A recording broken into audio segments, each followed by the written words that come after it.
We live. Give me a second. Let me share this a little bit everywhere.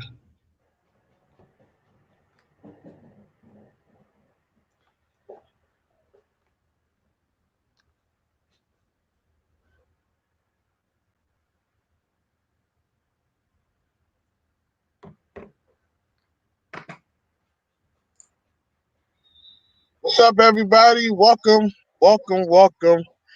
Today I got a very special guest on the Nothing But Nuggets podcast. Let me go ahead and share this on a few other platforms. Listen, if you have questions, feel free to drop your questions down in the comments. We're going to be trying to answer as many questions as possible. I wanted to bring on someone that knows her stuff. Um, and I'm about to make my formal introduction, but let me go ahead and share this really quick.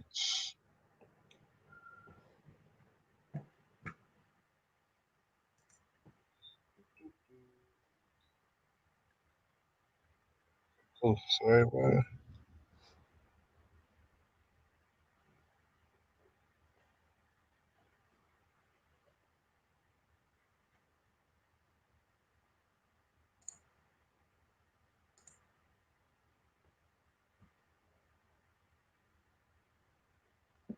So, guys, if you're watching this, do me a favor and share.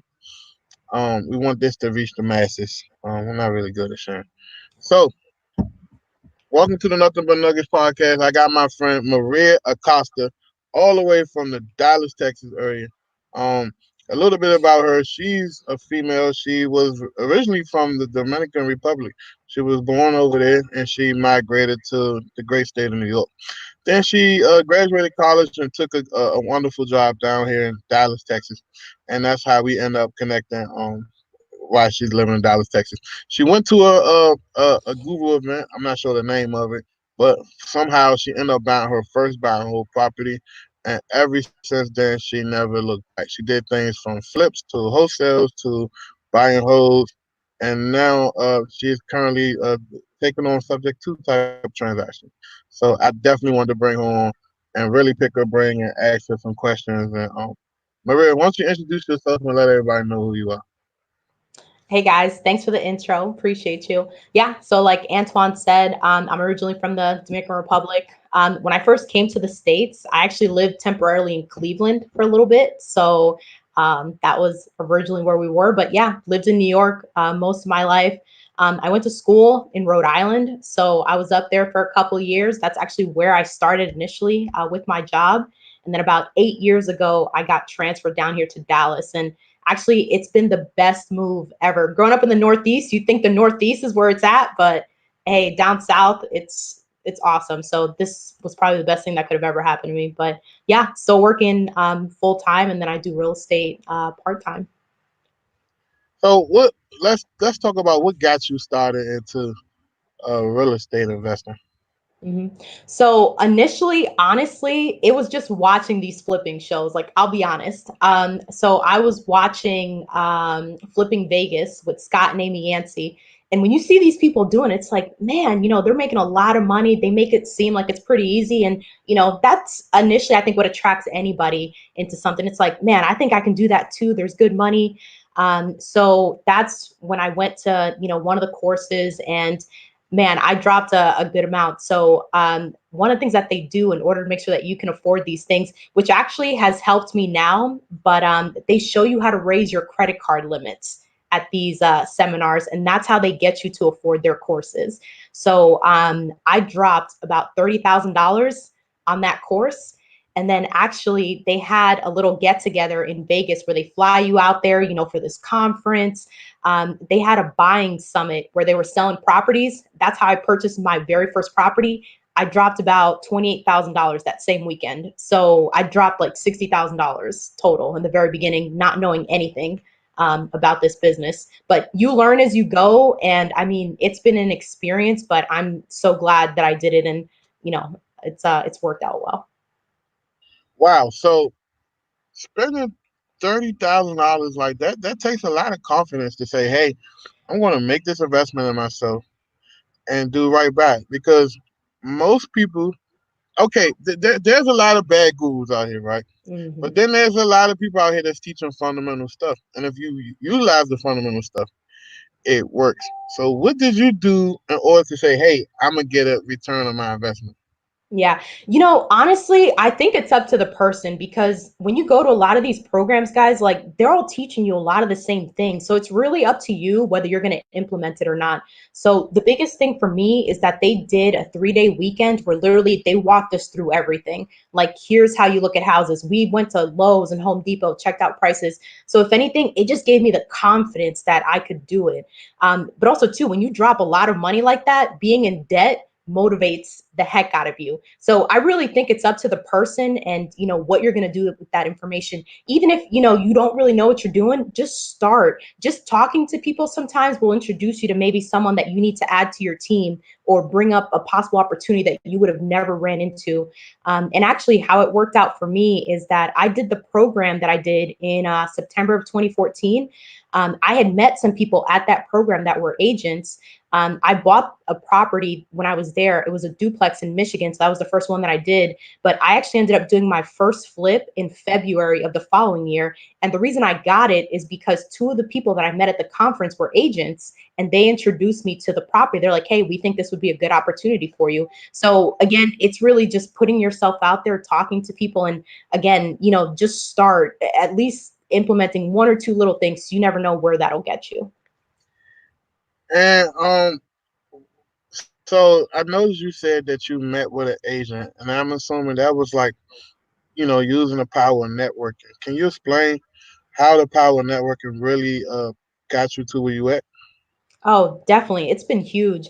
And also, too, there's this big stigma with networking where people don't want to go up and talk to people because you have to be all professional and you don't know what to say. Guys, networking can be as easy as going to the gym, playing up a game of pickup basketball, and talking to someone.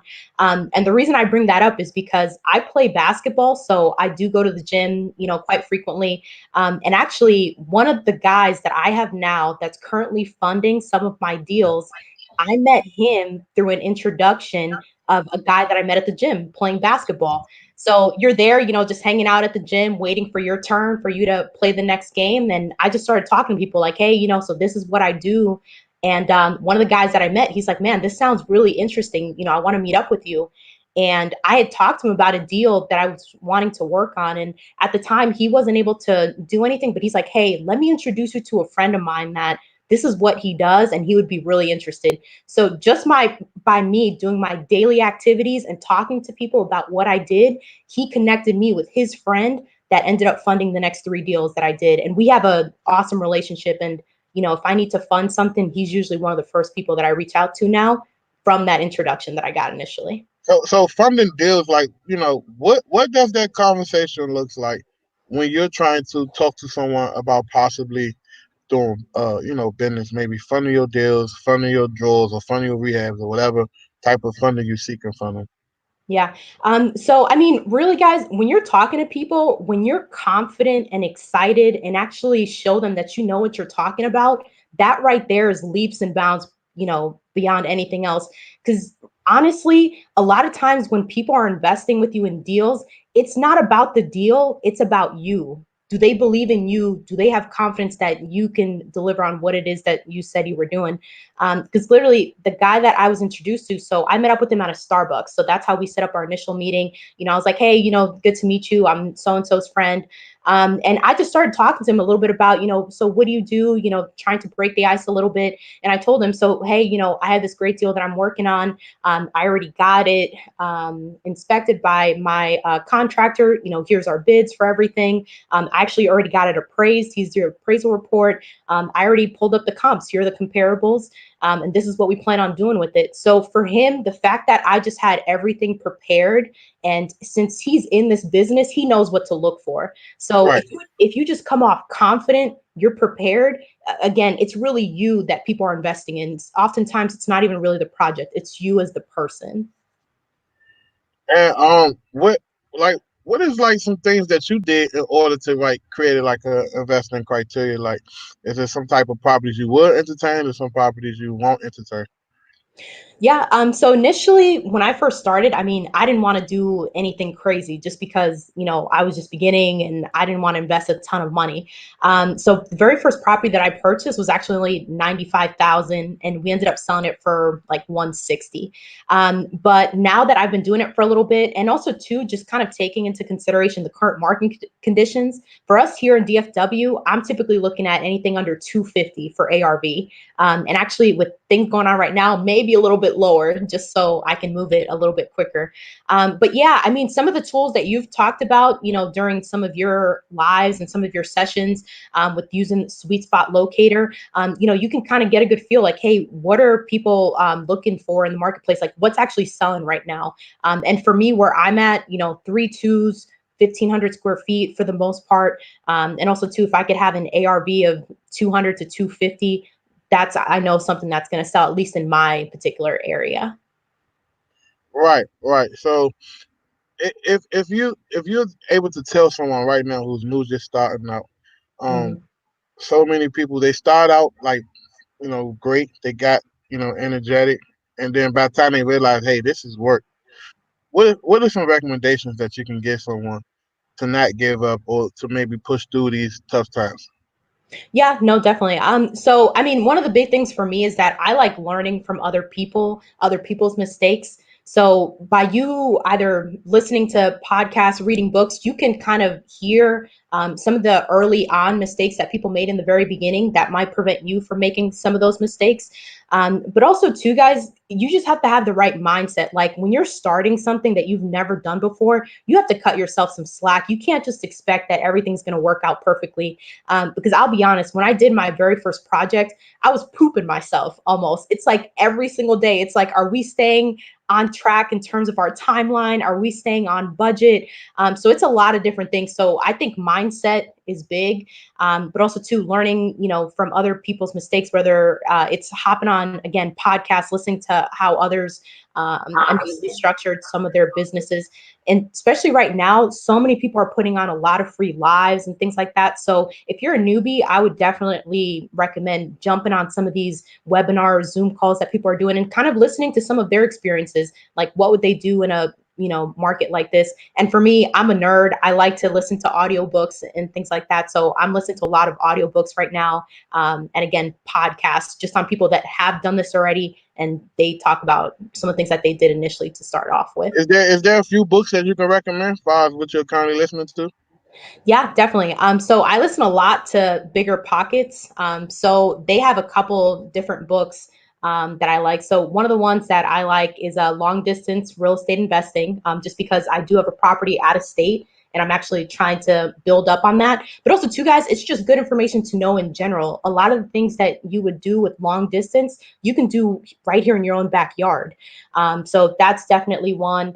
I've listened to Traction here recently. That's definitely a book that is going to motivate you like no other. So definitely recommend Traction. And yeah, I don't know, just definitely check out again Bigger Pockets. They have a ton of different books for newbies for you guys to check out. Yeah, I definitely like traction myself. It really changed the way I ran my business, especially about just communicating with your team, whether it's just yourself or it's a few other people working with you, having some type of time on a weekly basis where you go over everything. It's very important. Mhm. Whether you're doing wholesaling, you're doing fix and flipping, or you're doing buy and hold, it's still the same fundamentals. And if you haven't read Traction, I honestly just suggest while this quarantine thing is going on, that you take the time to either listen to it via audiobook or read it, through an ebook or buy the paperback book. And if you're on a budget, some of these books you can just Google on YouTube and the audiobook pop up for free, and listen to it as much as possible. So, where do you see yourself right now, current market condition, and maybe in the next 6 to 12 months? What do you see yourself doing? So honestly, so wholesaling is not something that I do a ton of, but I'm actually trying to see if I could do it a little bit more. Just because I was talking to my mentor and he was telling me that he's really waiting until the end of the second quarter to see how things play out. So honestly, right now, am gonna try and see if I can do a little bit more wholesaling, just because I really don't want to hold on to anything. I have a couple of rentals right now, and man, tenants are definitely having a hard time paying. But the good thing is, guys, that when you get into the rental business, you have to make sure you run your numbers correctly, because not that we were anticipating something like this, but God forbid your tenants can't pay, you still have to pay. So luckily, with the way our numbers are shaping out, we're going to be good. But for now, I think that's one of the things I'm going to focus on primarily, wholesaling a little bit more, just because I definitely see a lot more opportunity coming at the end of the second quarter. So I want to have some funds on hand to be able to capitalize and, kind of see what happens from that. So let's talk about rentals real quick and maybe underwriting rentals. Like, is when you underwrite a rental, do you have some type of reserves set to the side before you close, or is there some type of calculations that you must include, or you just freestyling, you doing everything case by case? Yeah, no. So my business has definitely changed since when I first started, and all goes back to, sometimes that phrase. Sometimes you don't know what you don't know.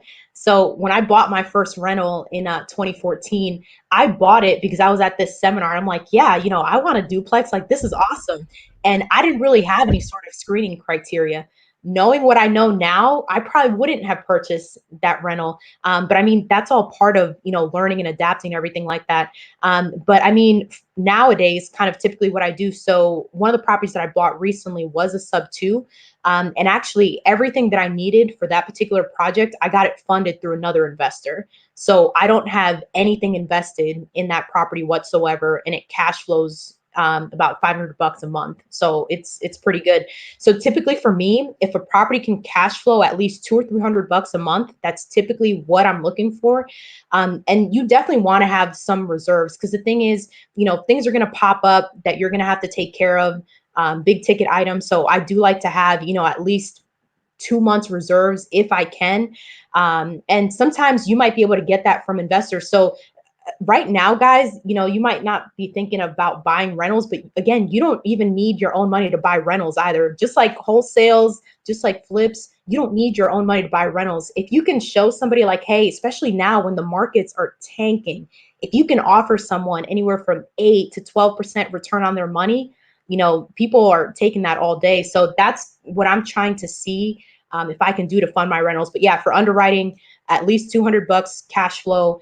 And also, too, the numbers have to work. And what I mean by that is that I'm not trying to buy anything crazy expensive. The last house that I purchased, I think their existing mortgage was like 106,000. It's probably worth 135, 140. So not a crazy ton of equity. I don't generally look for a ton of equity. My big thing is cash flow. So that's typically what I focus on, and I just try and make sure that I have, at least 2 months of reserves if I can, to cover some of the expenses if anything should pop up. Right. So let's. So you currently work a full time job, right? How does all this balance? Like, as far as like working a job and running a real estate company. Yeah, yeah, no, definitely good question. So I mean, you have to be good with your time, guys. Like, it's so funny because a lot of people say that, oh, I don't have time to do this, I don't have time to do that.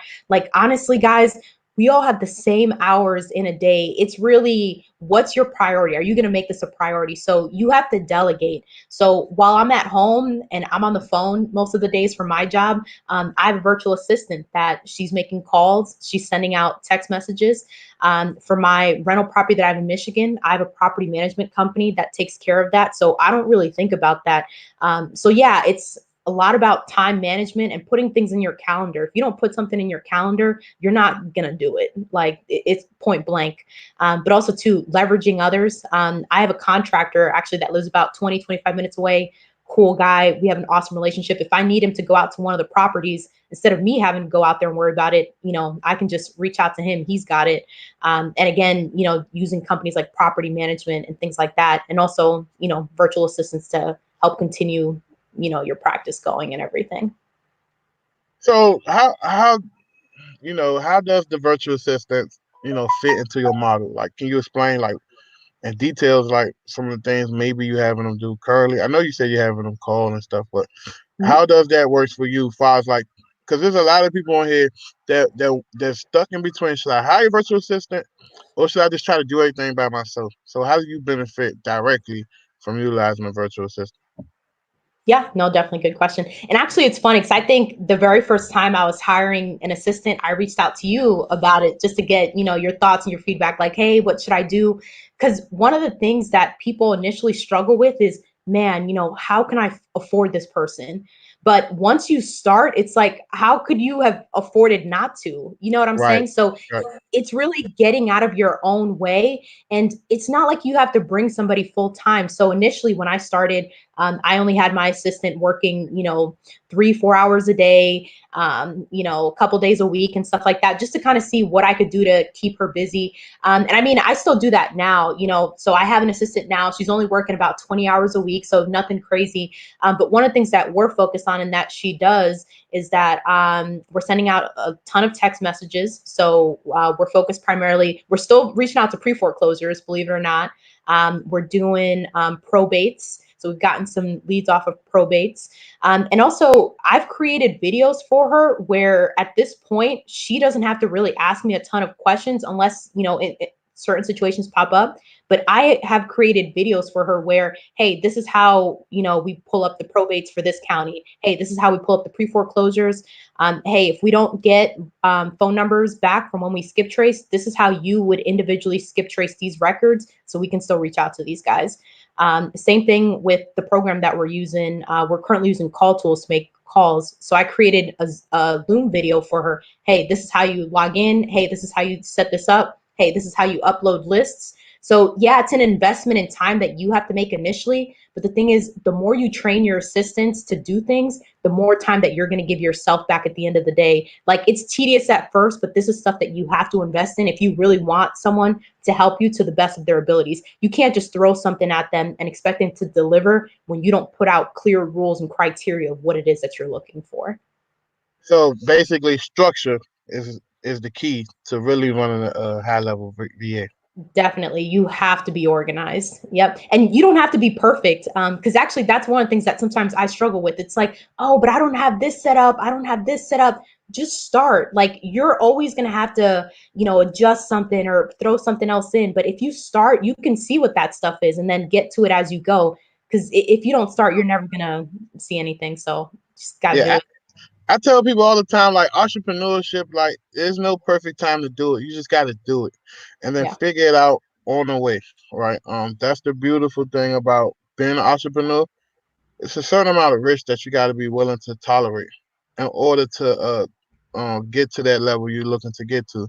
Like, it's a lot of uncertainty. There's nothing guaranteed or nothing promised, and it's Oh up yeah. to you to kind of take that risk. So when I talk to people about VAs, and they're like, "Well, I got a fair VA, $4 an hour, but I'm making 100 G's a year." I'm like, "Okay, well, pay them the 5 grand a year to do the things that you can't do, so you can bring in an extra 100 grand to your household." That, Mhm. would you pay? Then I tell them a common sense question: would you pay somebody 5 grand to help you make 100 grand? Oh yeah. Then they start thinking about it and say, "Oh, okay, I see what you're saying, right?" So it's all about stripping down your mind to think in the most simplest form, right? We overcomplicate some of the hardest decisions we can make by overthinking it. But if you can simplify things, right, you can make quicker decisions and be way more decisive. Oh yeah, definitely. And I mean, people just aren't equipped to think the way entrepreneurs think sometimes. Because I'll be honest, like, I've been an employee, a 9 to 5, my whole life basically. So I have to sometimes, kind of step back a little bit. Like, why am I not doing this? So actually, I know one of the guys that I keep in touch with is BP. He has a podcast. On F Your Mindset, it's called. So I know I've been talking to him because, again, that's Oh yeah, I huge, like him. That's guys. my guy. We I Yeah. think we all met him when we was in Texas. Yeah, When we went yeah, to at Houston. Full Yeah, Scale Live. Yeah. Yeah, and that's literally where it all stems from. Like, if you're not in the right frame of mind, like, nothing's going to change. You have to change yourself before, anything starts changing around you. right. I Mhm. agree. I agree, and I definitely gonna try to get him on this show because Oh yeah. so many people, you know, so many people want to be an entrepreneur, but they want to be uh pacified, right? They want to be um told things that they would like to hear instead of being told things that they need to hear. And I think that's the difference in your success rate.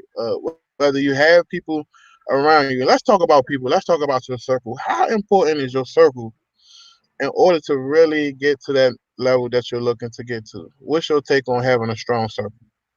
I mean, that's huge. That's everything. I mean, there are people that I used to hang out with just because, they're friends, you have certain things in common. But when I started looking at it, it's like, these aren't necessarily the people that I'm trying to be like one day. And it's not anything against them. You know what I'm saying? It's just like you just start thinking higher level, like, where do I want Right. to be?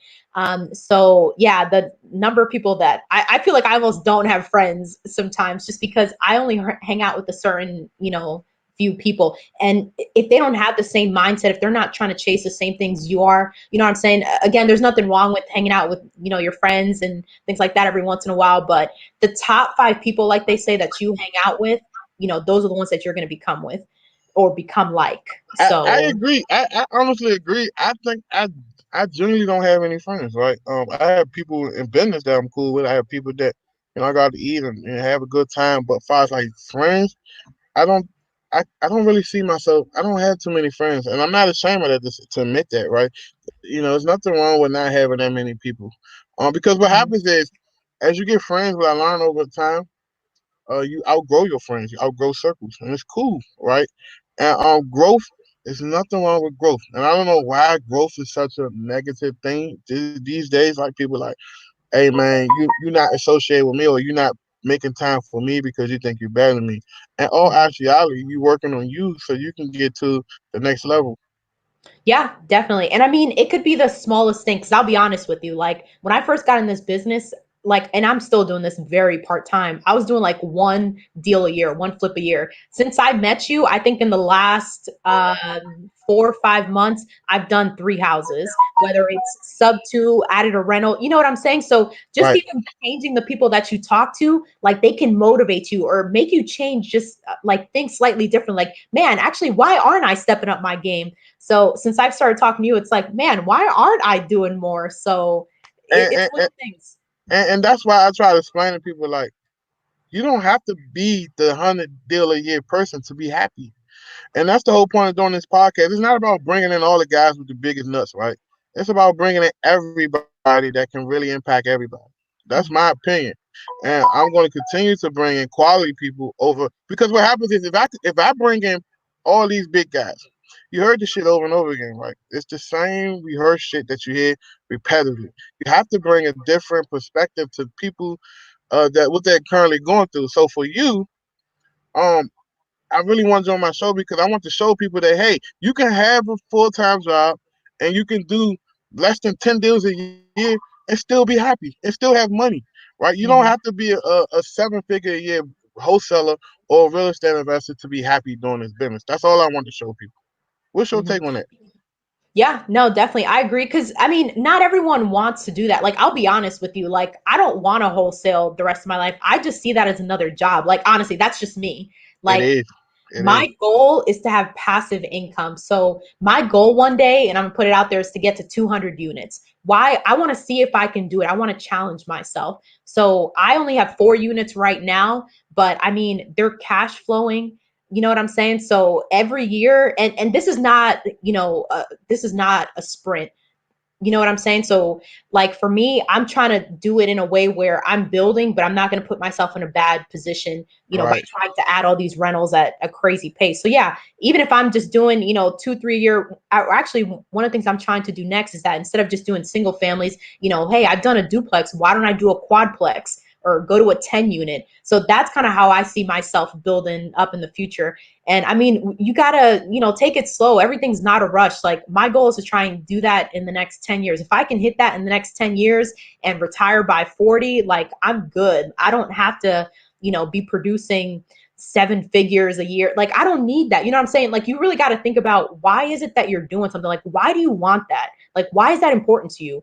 Like if there was a way for you to accomplish and do whatever it is that you needed to do, would you need 7 figures? For a lot of people, no. Not A lot of really. people just want peace of mind. So you got to really ask yourself, like, why are you doing this? So Right. And like I tell people all the time, like, I'm not that guy that's gonna tell you I'm doing 100 deals a year. I'm not that guy that's gonna, act like I'm this and that, right? I can do a few deals a month and be happy, knowing that in the background, I'm working on, being able to build something that if I choose to wake up and get out the bed, then that's an option. If I don't wake up and get out the bed, guess what? Shit, bills still gonna get paid. That's what I mhm. want for myself. Like, we all have different preferences, and what I'm trying to get across is that you don't have to mimic what you see, right? Yep. The guys you see on YouTube and Facebook, it's a facade, right? We all struggle. Everybody's struggling right now. I don't care who you are. We struggling in some way, whether it's business, health, marriage, all of that stuff. And that's why now, like the Nothing But Nuggets podcast, I want to broaden it up. Like, I'm asking people outside of real estate to come on, because I want to show everybody from so many different faucets that this is the way you can live your life. This is the way you can operate, and just basically be a asset to the world, right? Where you just contributing nothing but value. Hmm. Yeah, definitely. And I mean, you got to diversify too, guys, because I mean, I love real estate. This is, what I want to do full time one day, but this is not the only thing that I do. Like, I'm taking this time right now to invest in me. So, in Yeah. addition to those audiobooks, like I'm doing a course right now, just learning a little bit more about trading, stock market. There's going to be a plethora of opportunity right now. So, it's not just one thing. Don't just pigeonhole yourself into one thing. Take this time to learn to see if maybe you have other interests. While real estate is the biggest interest that I have, I'm not just limiting myself to that. So definitely take the time right now to invest in yourself and, learn something new. Like this is the best time to do it. I honestly say the next 12, 36 months will be the transition of power, which means whatever you decided you want to do in your life, it's the perfect opportunity to go chase that, because it's going to be a big void in the marketplace in so many sectors. Nearly 60% of all small businesses is like, I think, companies with 500 employees or less will Mhm. fail, right? Will go out of business because of this virus, because of all these economic contractions and stuff like that. So, if you want to get in health and beauty, this is the perfect time to work on and get into it. If you wanted to become some type of financial advisor, this is the perfect time to get into it. If you wanted to become an online store, this is the perfect time to do your homework, do your due diligence, and start this shit. Uh, Mhm. I say the next 3 years will be the biggest transfer of power and wealth that one's had ever seen in the last 120 years. And I'm Mhm. not making this shit up or exaggerating. Just for me being smart and knowing what I see, man, it's about to be crazy. And if you come out the next 3 years still in your same situation you was 3 years ago, shame on you. It's all on you right now. The Mhm. ball is in your court. The power has shifted, and there's so many opportunities on the horizon. Take this situation as a positive. If you lost your job, if you're currently if you furloughed, or if you're currently, financially struggling, take this as an opportunity to rebound and regroup and rebuild, and come up with a plan that's going to suit your purpose for the next 20 years. Yep. No, definitely. I agree. And also too, like I know a lot of people when they transition to something, they think that, oh, I have to do this. It's all or nothing. Like, nah, guys, it's not all or nothing. Like me, I'm in a way taking the conservative route. I guess you could say I'm still working my job. My job is funding my rentals. So I think I can grow my rentals a lot quicker by keeping both. You know what I'm saying? You don't just have to jump into something 100%. Hey, get you a side hustle, or keep your job and slowly build into something else. You don't have to jump necessarily all in just for you to do something. So Yeah, yeah. So many people I talk to, the first thing, Antoine, should I quit my job? And I'm like, why? For what? Like, you know, all you're doing is putting pressure on your dreams, and your dreams might not even succeed, because, like you say, you're self-financing your new dreams, your new businesses, and having your job is a safety net. And that's the reason why the VAs make sense, because the things that you're gonna quit your job for, the VAs could be able to do for you for 4 hours an hour. mhm. By the time you get off of work, that's when you should be focused on the most revenue generating things you can do, such as new processes, new systems, and talking to sellers, locking up deals, talking to your mortgage people, submitting paperwork to refinance deals and close deals, and dealing with hard money lenders and their bullshit. I'm trying to wing myself off of that right now. Um, and literally, build a empire behind closed doors. You don't have to quit your job and show everybody. Listen, I've been without a W-2 income since 2013, and it has highs and it had lows. And I'm here to tell you, you know, everybody can't be Antoine Campbell, right? As far as the mindset, it takes a certain special type of person to look at adversity in the face to say, I don't know if I'm going to make money tomorrow, right? So if you're not able to know that, hey, I might have to pay my employees before I pay my rent at my house, you shouldn't be considered quitting your job because it's a tough decision to make. Mhm. Yeah, no, definitely, especially, during times like this. So, I mean, if that's, some people, need to go all in and immerse themselves and give them that little extra pressure. If that's you, that's cool, but that's not everybody. So don't feel that you have to do that. Because, I mean, again, I think that this is how I personally am going to get to where I want to get to. And actually, I've been on my debt-free journey the last 2 years. I've been hustling. I've had side jobs driving Uber, Lyft. I used to work at Amazon, and I've paid, like, over the last 2.5 years, almost $90,000 in debt. A lot of those, some of those credit cards and programs that I did. So right now, guys, like, if you have time, get a side hustle, try and knock out some of that debt. Like, don't, that's something I personally did not want to live with, because I felt that Right, that for me is going to hold me down. So I'm trying to clear everything out, pay student loans, all that stuff. So if you can, try and become as liquid as possible and get rid of all of your debt so you don't have any of right, that stuff holding you down. right. And so we're gonna go into some questions, but I definitely want to tell people to look into capital structure, like how you balance your company, how you forecasting the revenue coming in. Okay, for every dollar coming in, what bucket does it goes to? 30% goes into savings, 10% goes into owner's equity. Like you guys got to really run your companies like that in order to really survive these type of tragedies. Because so many people just freestyling it, they're struggling. But we about to jump into questions. Um, Sean, I think that's Sean, Shaun. So Maria, do you actually like your full time job? I think my problem was I hated my job. Yeah, no, that's a big problem. So to be honest, I've been at the same job now for almost 10 years. And I do like my job actually.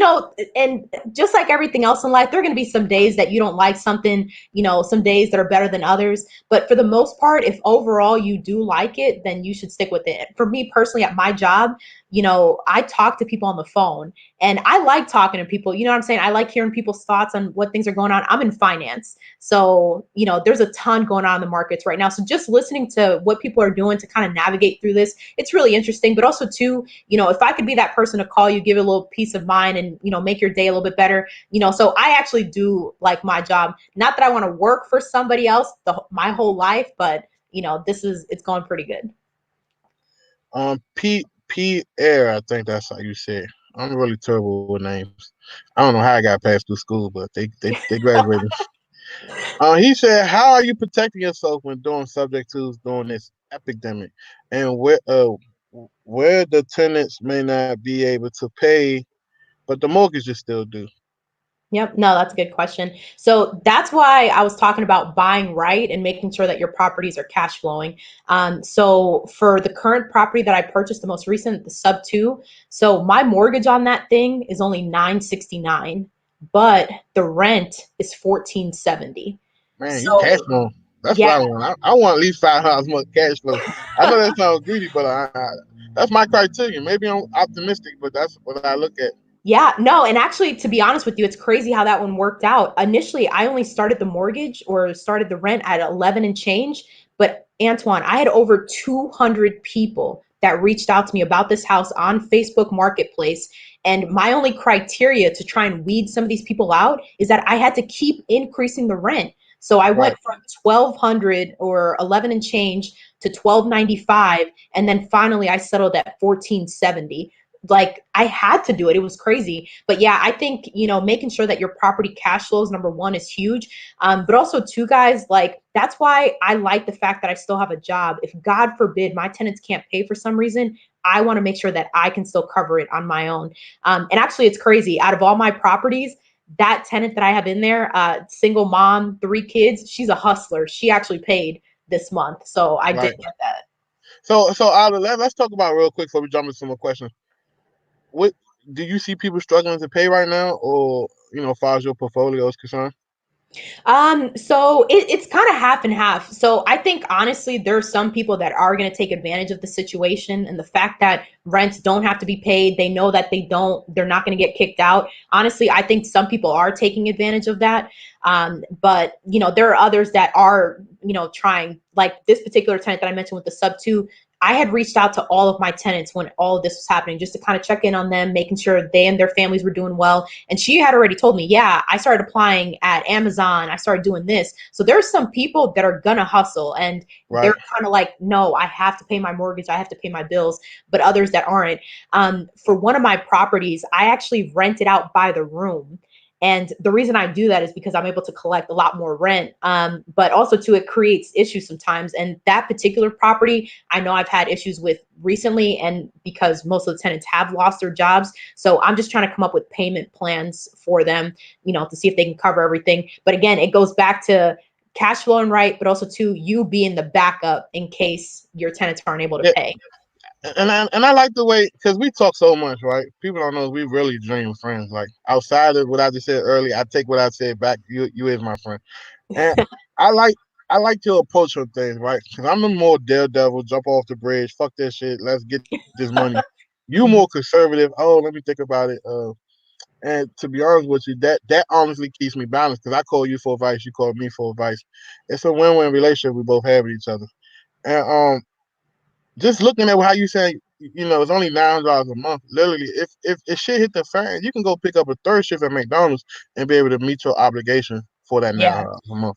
Yeah, no, exactly. And that's another thing that people have to keep in mind. Like for example, I have a pretty good job. I make pretty good money, but because I had committed, to becoming debt free, I was working at Amazon making $15 an hour. Like you can't think that you're above anybody else because God forbid, a lot of these companies right now are seeing that they're no longer on top of the world. A lot of them have dropped 75% from where they were at their 52-week high. Nobody is above anybody, you guys. I So agree. I agree. Yeah, and that's why I said, this point in time, moving forward, even for me, I'm really looking into capital structure. The way I'm structuring my businesses, the way I'm doing business. That's why now we're moving out into a more broader spectrum for one of my companies, and we're looking to open up two other essential businesses that people may need in the future to kind of offset cash coming in. Because fixing and flipping is a long game. You don't know what the market is like. We got four deals right out in the street that we're trying to get finished up. And you got to be able to preserve your risk and not be reckless. So if you are entrepreneur, just know that you shouldn't have one hustle, right? You should be looking into multiple things to bring revenue into your company. And there's nothing wrong with doing that. Whether or not you're an investor, you close some deals and now you're looking to add some extra money into by teaching what you're doing, by helping people, there's nothing wrong with that. The only people that's got something negative to say about what you're doing is the motherfuckers who can't figure out how to do it themselves and make money. mhm. Real recognize real. If you're a genuine person, people gonna rock with you. You know what I'm saying? Anybody else that ain't rocking with you, they weren't even meant for you from the jump. So that's how I look at things, and that's how people should take things. Uh, Let me put this on there real quick and stroke my ego.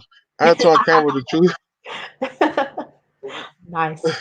But look, so someone said, should I switch back to Mojo if my VAs are having trouble call to? Listen, no, you should not. And here's my opinion. Anybody know me? I've been documented over 50 times saying Mojo. But recently, I decided to make the switch because it's nothing like being able to listen to calls in real time and to be able to talk to your cold caller on the phone. While they on the call and coach them right then and there. That's so powerful. So reach out to my guy Chase. Tell him Antoine sent you, and they're going to get you some one-on-one training, and they're going to show your VAs. Remember, all these software companies have an onboarding department. Take advantage of it. Even if they got to go through it 2 or 3 times, Call Tools is great. Just remember that when you're using it, make sure your VAs have solid internet. Making sure they plug directly into their laptop instead of Wi-Fi. And I promise you, you won't be disappointed. I think that's it for the questions. Uh, how can people reach you? And are you open to JVing with people or working with people in the DFW market? Or if you're open to looking for more buy and hold type of deals, how can people reach you? Yeah, definitely. So I'm on Facebook, quite a bit, Maria Acosta, or on Instagram at lady_hustle 23. And yeah, I mean, I'm always game Why to 23? partner. That's the year you created your Instagram. Yeah, so I loved or still love basketball. So Jordan was Oh, always my MJ. player. So But yeah, you got Lakers 23. in the background. I know. So when I started watching basketball initially, Kobe, like that was always my thing. So I got a Kobe deal. But yeah, initially, like it was MJ, and I just love the number 23. So I've had it for everything soccer, like you name it. That was always my number. But yeah, no, definitely down to JB. I mean, reach out to me. You know what I'm saying? You never know, even if you don't do something with somebody, just talking, sharing ideas and things like that. Like I know the most recent event I went, and yeah, no, we just keep each other motivated. You know what I'm saying? Share different ideas. So yeah, reach out to me and let's see what we can do. This is the best time.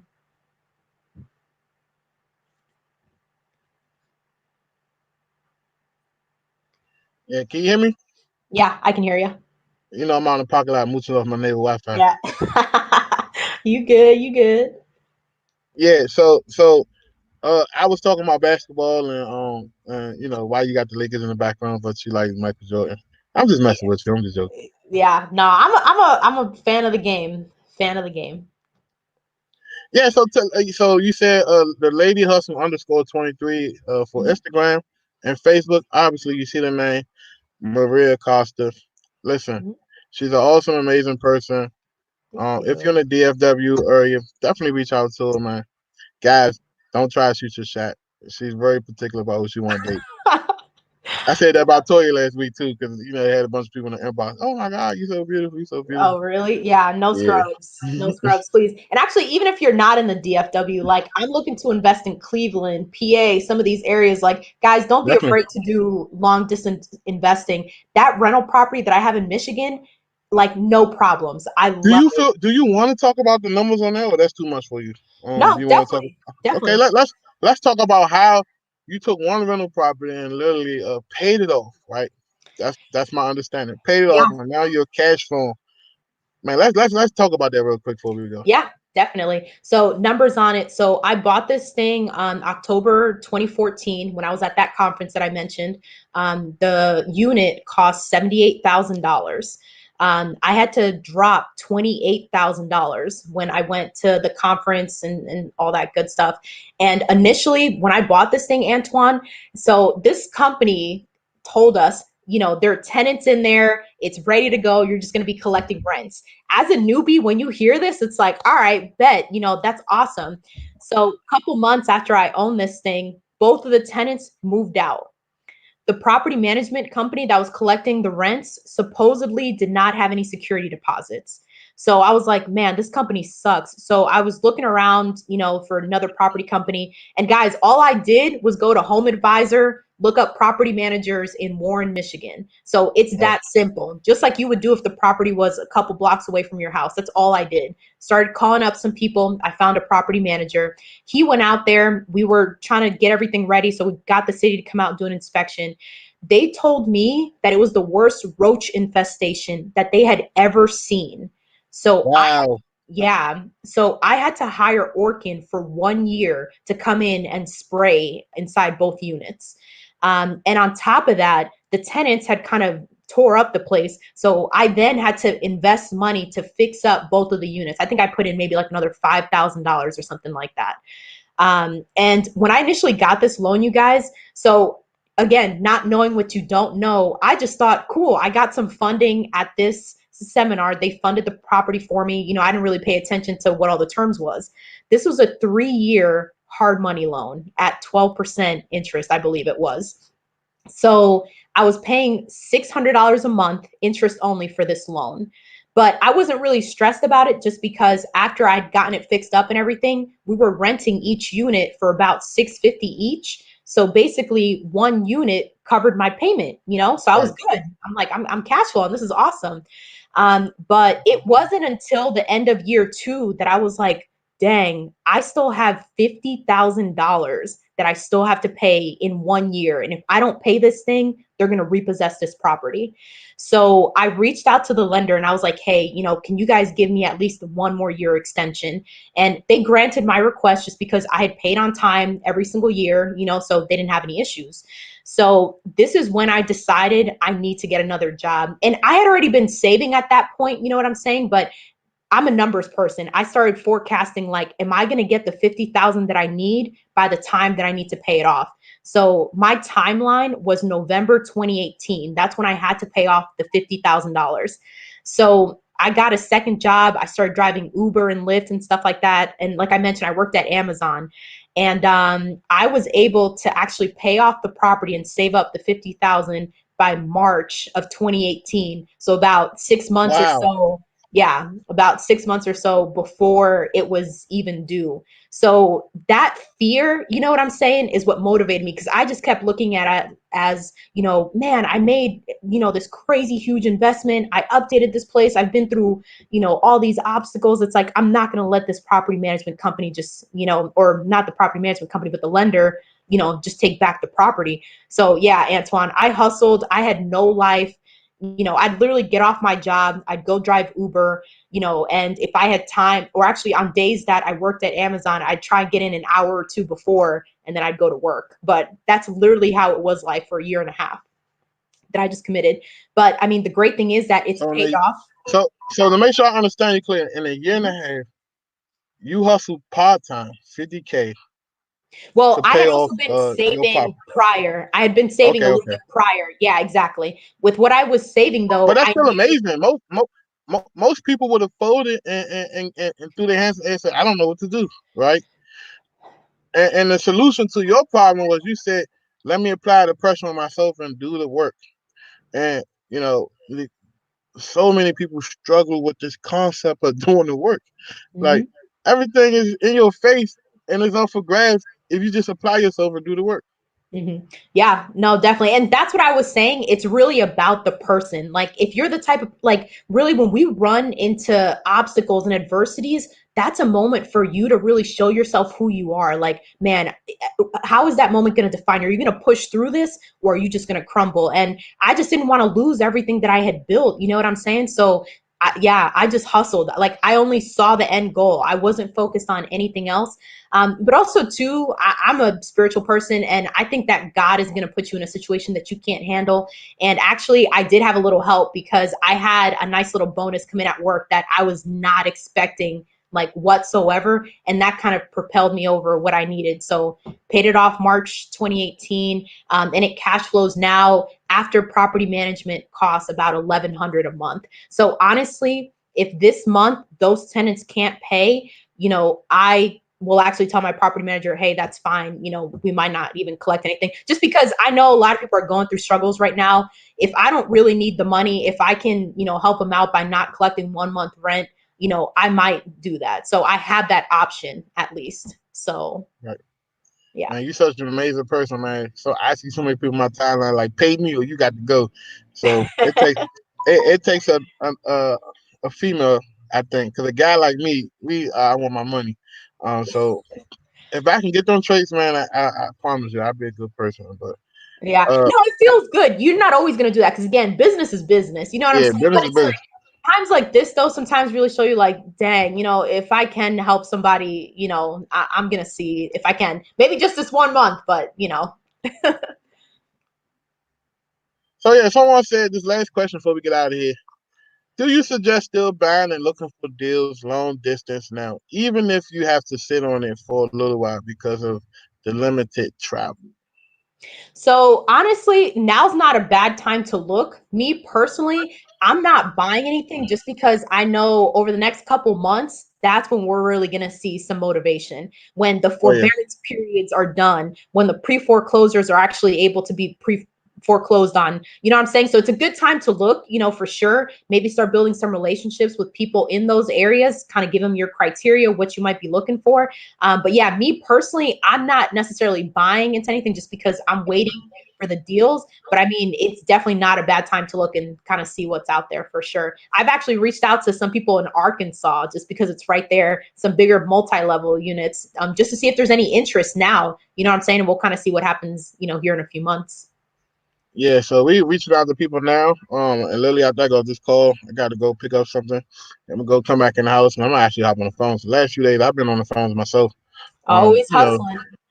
hey man, because once you feel like you're growing separate from your business, you got to Mhm. bring yourself back to reality to make the adjustment to say, listen, this is what I want for my company. Let me show you how I want it done, and get on the phones and blow the cobwebs out. And literally, like my goal right now is to lock as many deals as possible, Mhm. so we can have a prosperous next 3-4 months moving on. So Yep. yeah, I always tell people don't be too bougie to do the work yourself. Don't ever get to the point where you feel untouchable, and everybody everybody is one tragedy away from losing everything, no matter how liquid you think you are. Oh yeah, that's true. Yeah, so you want to leave anybody with any kind words or any motivational quotes or anything of that sort? Go ahead. Yeah. I mean, so I'm very big into sports. So I love Nike. And I mean, just like their quote says, just do it. Literally, Right. that's what it's all about. Don't wait until you have the perfect system, perfect process. Just start working on things. And kind of what we've been talking about since the very beginning, guys, we have so much time right now. Like, take the time to get out of your comfort zone a little bit. Read if you haven't read in a while. Just learn something new. You never know what can trigger an idea or just something to really get the juices going. But yeah, continue to take care of yourself, stay healthy. Guys, keep working out. We're stuck at home for a little bit. I know I started Insanity last week, so trying to make sure I keep these LBs off. So Mm. Yeah, I appreciate you. Thank you so much for taking time out your crazy schedule. I'll be talking to you soon. Uh, yeah, no problem. Anybody, thank you guys so much. I appreciate you. If you need anything, reach out to me. I'm just a Facebook DM away. Take care, guys. Take care.